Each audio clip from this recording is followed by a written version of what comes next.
So we've got American ash here.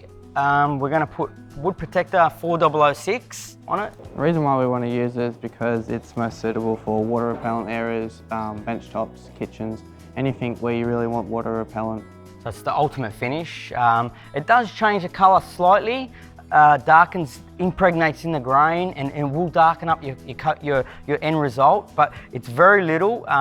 So that, you know, in the long run, when you put your Polyx top coats clears over the top of this, it will last longer, you know, in those environments. So we're going to show you how to apply it. You can use a roller, brush, rag. It's quite easy. It's very thin. Before we put any coating on there, we just make sure there's no dust left on the job after it's been sanded. So sanding, before you put any of these coatings, you normally go up to 120, 150 grit. You don't want to go any finer because you start having problems with delamination when you start top coating. So these are being finished with 150. So now we're rolling this, and like I said, less is best. We're rolling it right out. We're just going to start like all Osmo products. We're not going to start from the very corner. We're going to start in the middle and work it out. Like, look at that little bit, look how far it went. Don't have to go up and down straight away, but as long as you finish with the grain.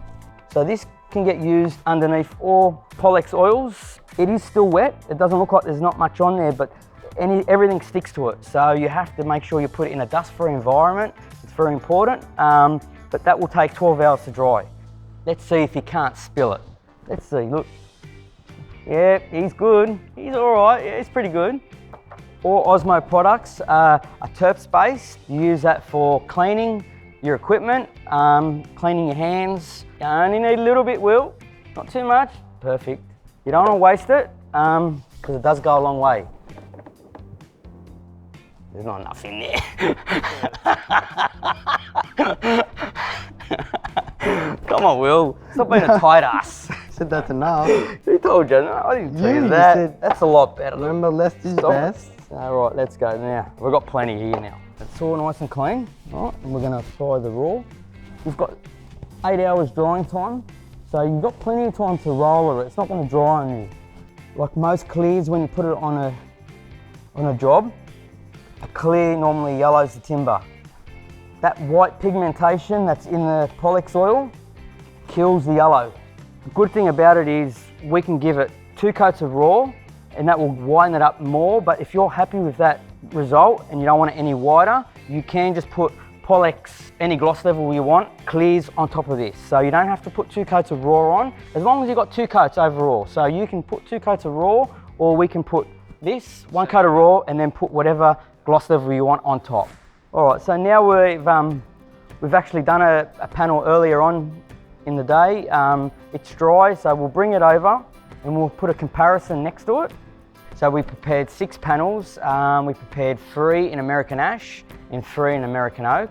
Now, they've had the same coatings put on both species of timber. Now, we've chosen these 2 as the 2 most popular species we use, American hardwoods, white American hardwoods. Because of the white pigmentation in the raw, it won't look great on a dark colour timber.